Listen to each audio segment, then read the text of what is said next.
SID-nya biar. Oh iya. Boleh. Boleh. SID versi Kemendes. Garis bawah itu. Iya ada.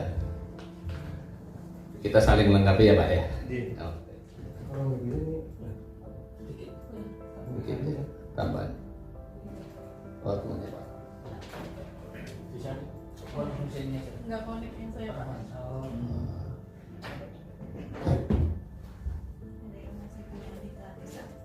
Saya masuk. Install Saya ya. masih. Masih. Masuk. masuk. Apa? Installer masih. Mohon izin Bapak Ibu yang saya hormati. Iya Pak ya. Iya. Ini adalah SID-nya kementerian.go.id yang mana ini adalah satu terintegrasi dari pelaporan IDM, yang kedua ada dari pelaporan Indonesia, terus dari APBDes-nya, dan terakhir itu terkait dengan data pendaftaran dan pemutahiran data SDG desa. Bahwa kita katakan bersama bahwa dasarnya itu tadi kan apakah itu valid atau datanya bagaimana? Saya menjawab adalah sesuai dengan Permendes 21 2020 itu pemutahiran data SDGs itu adalah 6 bulan sekali di pasal 19 dan itu wajib dan itu bisa menggunakan dana desa. Sekarang contoh desa, klik yang profilnya Pak, profil klik. Oh oke ya, ini melong oke. Ya ke bawah, stop di situ Pak. Di situ saya perkenalkan ini siapa nih Pak Mantan. Mantan ya Pak. Di situ pendataan data warga terakhir diupdate itu 16 Maret 2022 jam 3.26.20 detik. Terus data keluarga itu 31 Mei 2022 pukul sekian bla bla. Terakhir adalah yang terbaru kayaknya itu. Terbarunya malah bulan Agustus ya. Agustus data RT, kuesioner RT. Nah, di samping kiri yang bawah itu total penduduk itu adalah data laporan dari IDM yang kemarin dilakukan di bulan Maret ya Pak ya. Iya. Nah itu adalah data IDM yang dimiliki atau dilaporkan oleh desa pada saat desa yang mereka kan ada aplikasi IDM ya. Ya kami kan hanya mendampingi mengunggah ini loh Pak namanya beberapa template yang harus dilakukan, dan template-nya itu Bapak Ibu yang saya hormati. Contoh template stunting. Itu sekarang kita udah menggunakan Perpres 72 tahun 2021. Itu ada 7 paket layanan yang harus dilayani dan itu dipenuhi oleh desa dan harus diselesaikan. Itu sudah berbasis BNBA. Jadi misalnya tadi kali orang ingin menyelesaikan data stunting. Stuntingnya itu kena apa? Bisa kek, bisa kurang gizi, rematri gitu ya, ataupun catin gitu. Nah ini yang harus kita waspada adalah catin. Kalau saya teman-teman itu, kalau catinnya itu kan yang legal itu harus ditetapkan kepada desa ya Pak ya. Nah itu yang diinputkan. Biasanya 3 bulan sebelum menikah itu kan harus mendaftar. Nah itu menjadi bagian konsentrasi bagaimana pencegahan dan penanganan stunting sesuai dengan Perpres 72. Nah sampai dengan layanan anak. Sekarang layanan anak itu bukan 0 sampai 24 bulan lagi, tapi 0 sampai 59 bulan. Berarti 6 tahun. Nah 6 tahun itu posisinya ada di mana? Di PAUD. Nah makanya PAUD itu menjadi konsentrasi bagaimana stunting. Nah sekarang kalau ke bawah itu ada penduduknya 2437. Kata dulu Pak bentar. Nah ternyata yang baru masuk dilayani oleh Desa Melung itu 2292. Berarti belum no one left behind. Masih ada warganya yang belum terlayani, yang mengaku dirinya bahwa saya belum sepingin misalnya jalan di lingkungan RT saya harus dibangun jalan, ternyata belum dibangun, maka dia mengaku warganya saya nggak ada jalannya. Nah setelah itu total keluarga kakaknya itu segitu, terus baru terlayani 682 keluarga. Oke, terus ke bawah Pak. Nah terus nah ini status desanya berkembang di tahun 2022. Sekarang udah maju ya Pak ya. Masih berkembang. Nah ini kan menjadi pemikiran kita bersama-sama bahwa data inilah yang menjadikan desa itu kan ada statusnya itu kan sangat tertinggal, berkembang, maju dan mandiri. Nah, sekarang kalau ngelihat seperti itu, apa yang harus diungkit supaya berkembang itu menjadi maju? Nggak usah takut menjadi desa mandiri. Kadang-kadang apa yang gini Pak Rahmat, nanti kalau nggak ada udah jadi mandiri maju, nanti dana desanya nggak ada ataupun nggak dapat bantuan dari apa? Menteri nggak ada korelasinya. Karena apa? Kalau saya menyikapi IDP itu adalah potretnya. Sekarang potretnya Melu adalah potretnya Pak Timbul. Pak Timbul itu kan membangun desa, keinginannya Pak Timbul atau keinginannya warga? Warga itu, ya disitulah di SID. Oke, kita ke bawah. Terus ke bawah. Alhamdulillah, terima kasih Pak Timbul ini Bung Dea sudah berbadan hukum ya. Ya oke lah. Terus ke bawah lagi Pak. Nah, ini adalah data-data SID. Contoh, ini baru 25,43%. Sekarang rekan-rekan semua yang ada di sini adalah bisa melihat data dari SDG 1 sampai 18. Coba aku lihat sampai 18-nya, Pak. Oke, nah, bisa terlihat bahwa SDG ke-15 itu 0. Ini berarti kalau saya nyikapi data kuesioner dari individu, keluarga, RT dan desa ada yang tidak terisi.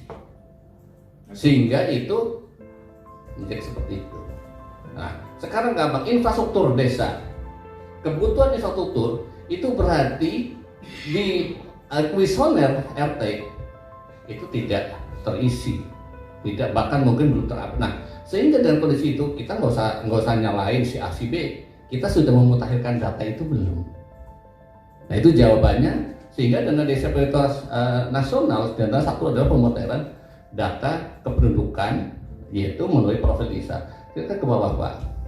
Nah, klik oke, bentar Pak. Di situ Pak Rahmat bisa melihat itu kan ada penduduk ya Pak ya. Nah, coba diklik yang gitu Pak. Nah, itulah sebetulnya profilnya desa ada di situ.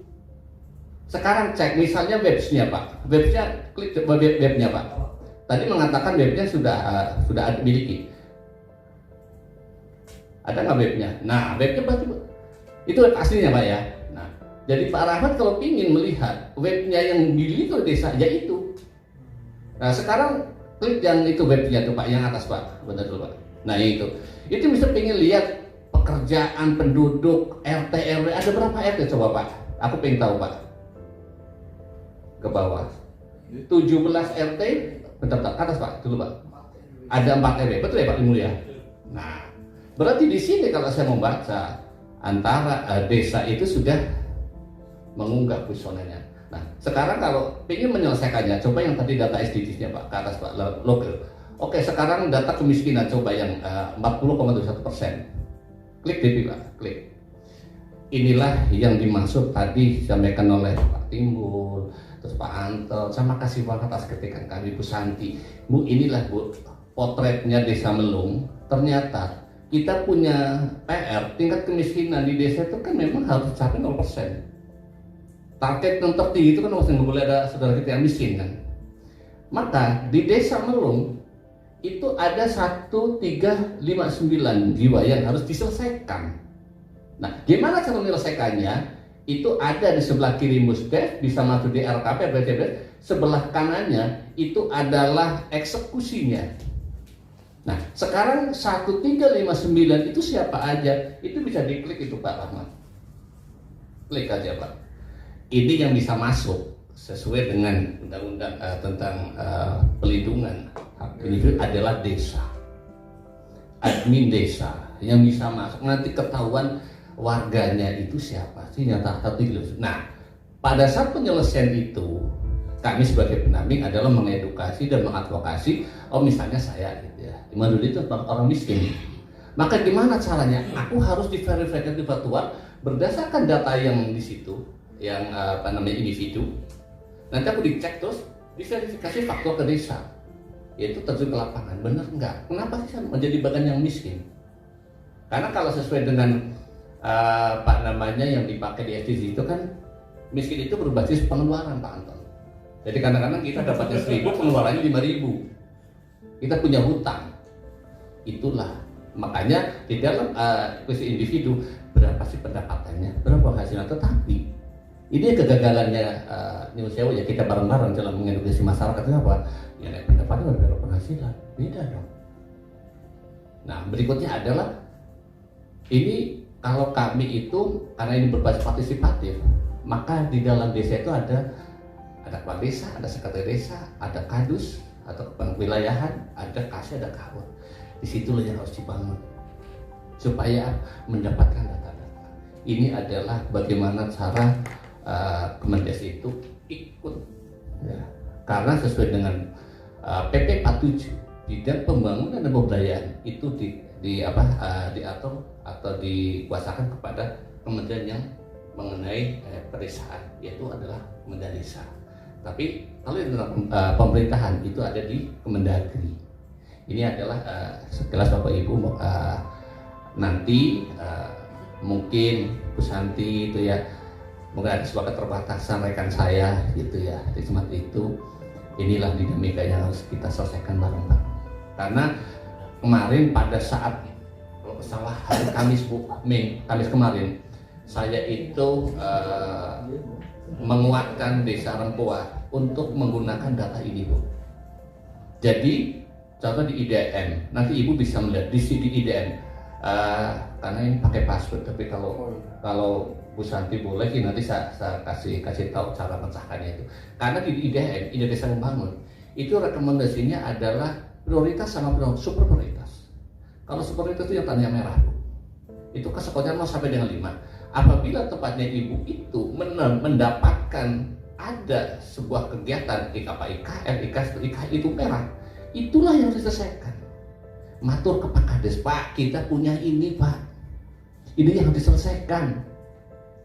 Nanti karena apa?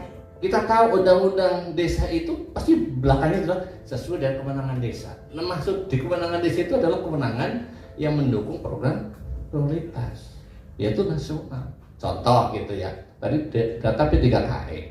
Data P3KE kalau saya bicara itu kan berbasis dari DTKS kan. Siapa yang mendata DTKS, Bu? Desa kan? Kembali, Pak. Apakah desa itu jujur terhadap data? Kadang-kadang cuma ya udah selain KTP sama kakak gitu ya, Bu ya.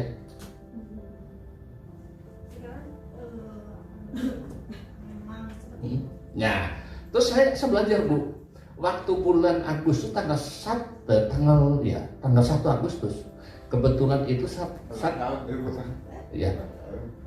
Saya itu ke tempat sekretariatnya TP2S yang di Wapres. Saya tuh belajar sama Pak Guntur, betul tuh stafnya tentang penanganan stunting kayak gitu dan kemiskinan.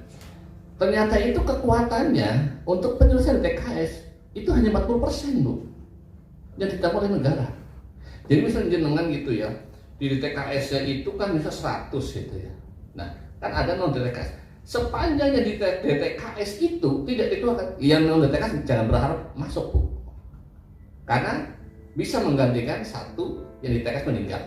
Yang kedua adalah dia mengundurkan diri.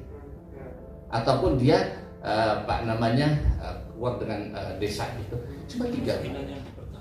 Nah, sekarang berani nggak Ibu terhadap DTKS itu? Makanya kemarin waktu ada P3K, sebetulnya desa itu dituntut diedukasi ke sana. Oh, dia sudah tidak layak, ya kemarin, Bu. Kasihan yang dinuntut DTKS. Mereka sama-sama kok rakyat Indonesia. Masa ini nggak mau keluar? Hanya kualitasnya hanya 40%. Kemiskinan yang dipertahankan. Enggak, yang dioperasi sama negara di DTKS. Kalau yang non DTKS bisa masuk ke sini, ya nanti dulu dong yang di sini. Kalau nggak hilang nggak bisa, Pak. Nah, sini kan eksekusinya ada pada siapa? Ada BPD sama Kades. Lakukan dengan Musdes. Karena di belanja desa, di APBDes itu ada pendataan kemiskinan terpadu. Digunain, Bu. Kalau kami dari desa, welcome kok, nggak mau persulit. Yang mana itu ada datanya, ada oke. Dan itulah kekurangan apa yang tadi disampaikan oleh Bu Santi, Pak Anton, Pak Timbul. Saya makasih. Kebetulan saya setiap hari Rabu itu mendampingi sama Pak Ivan itu pengelola data itu, dan kemarin terakhir pun saya terima kasih kepada seluruh kepala desa, khususnya yang kemarin pada tanggal 27 itu mendapatkan anugerah itu ya, karena kegigihan daripada data itu dipakai dalam implementasi LKPD sama APBD. Itu di Desa Tanah Merah di Kampar, kalau di Banyumas belum ada. Ya semoga nanti 301 desa di tahun 2004-2005. Yuk kita bareng-bareng, nanti saya ikut menghantarkan. Itu saja, terima kasih. Ada tutur kata yang tidak berkenan. Kami hanya pingin apa yang kami dapatkan saya rasakan, moga-moga saya pun mendapatkan imbal balik. Itu aja Pak Rahmat. Saya iri. Wassalamualaikum warahmatullahi wabarakatuh. Waalaikumsalam warahmatullahi wabarakatuh. Terima kasih untuk tambahannya. Oke, Bu, monggo dikit saja. Oke. Di luar nama. Bagus semua ya, kita semua. Pakai mic Bu. Biar seru. Jadi tapi memang masalahnya adalah tentang penggunaan SDGs itu. Jadi pendampingannya saya sudah pada saat itu ada tenaga ahli yang datang ke tempat kita. Saya sudah sampaikan bahwa desa itu, saya ngomong bodoh lah ya, saya bodoh, butuh pendampingan. Jadi kalau sudah ada SDGs, tolong pendampingan desa itu paparkan seperti itu. Kasih lihat, itu maksudnya di situnya. Saya mintanya di situ. Kemudian di tahun selanjutnya, ya walaupun itu kemudian yang jadi selesai dan sebagainya. Tapi di sini kami sangat-sangat mengapresiasi, kami sangat mengucapkan terima kasih sekali kepada Bapak Ibu yang telah bersedia hadir, meluangkan waktunya di tengah kesibukannya, di tengah padatnya acara. Jadi bukan hanya orang kementerian saja yang sibuk, di desa pun jauh lebih sibuk ya, seperti itu ya.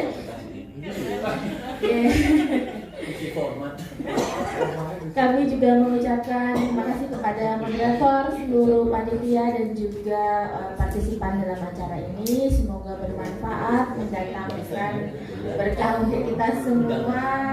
Dan marilah kita tutup acara FGD pada hari ini dengan ucapan hamdalah bersama-sama. Saya mohon maaf apabila ada kesalahan, saya akhiri.